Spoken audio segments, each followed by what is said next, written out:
जो मान्छे आफ्नो हुन सक्दैन त्यही मान्छेको माया चाहिँ किन यति बढी लाग्ने हो क्या है? भगवानले पनि के सोचेर यस्तो बनाउँछ जस्तो लाग्छ क्या। जो मान्छे चाहिँ आफ्नो नसिबमै छैन, आफ्नो खप्परमै छैन, त्यो कुरा मलाई थाहा छ, तर पनि त्यही मान्छेको चाहिँ एकदमै माया बढी लाग्दो रहेछ क्या। यो चाहिँ ह्युमन नेचर नै रहेछ। जो कुरा चाहिँ तपाईँले पाउन सक्नु हुँदैन त्यही कुराको आश बढी लाग्दो रहेछ क्या। अनि त्यही भएर आफूले आफ्नो फिलिङ्स चाहिँ सबैको अगाडि एक्सप्रेस गर्न जरुरत छैन जस्तो पनि लाग्छ। बुझ्ने मान्छेले आफै बुझ्छ, नबुझ्ने मान्छेले बुझ्दैन। उसलाई जति रोक्न खोजे पनि, जति सम्हाल्न खोजे पनि, जति माया गरेर राखे पनि त्यो मान्छे जान्छ नि, त्यो तपाईँको हुनै सक्दैन क्या। अनि तपाईँको फिलिङ्सको कदर गर्ने मान्छे नै छैन भने के भ्याल्यु रह्यो त तपाईँले एक्सप्रेस गरेको फिलिङ्सको, होइन?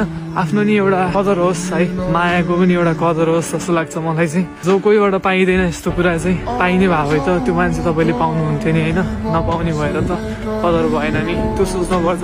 र मरिहत्ते चाहिँ कसैको लागि पनि गर्नुहुन्न जस्तो लाग्छ क्या मलाई। किन मरिहत्ते गर्नु पर्यो र? जबकि तपाईँले उसलाई सम्हाल्नै सक्नु हुँदैन, तपाईँको नसिबमै छैन ऊ। जतिसुकै तपाईँले कर गरेर पनि त्यो मान्छे तपाईँसँग हुनेवाला छैन, किनकि तपाईँको नसिबमा त्यो मान्छे छैन भनेर तपाईँले बुझ्नुपर्छ।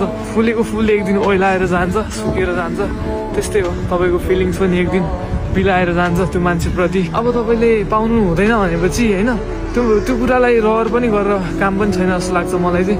त्यो भएर रहरै नगर्नु, त्यस्तो कुरालाई मारिदिनु, छोडिदिनु।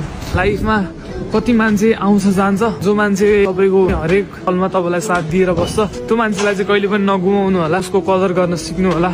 दुःखको बेला तपाईँलाई कसले साथ दिन्छ, त्यो मान्छे चाहिँ तपाईँको लागि एकदम बेस्ट पर्सन हुनेवाला छ। सुखमा पनि हात समातेर लग्नु होला। हुन नसक्ने कुराको जिद्दी गरेर पनि नबस्नु होला, आशै मारिदिनु होला। त्यही भन्छु म तपाईँहरूलाई। त्यही हो यार।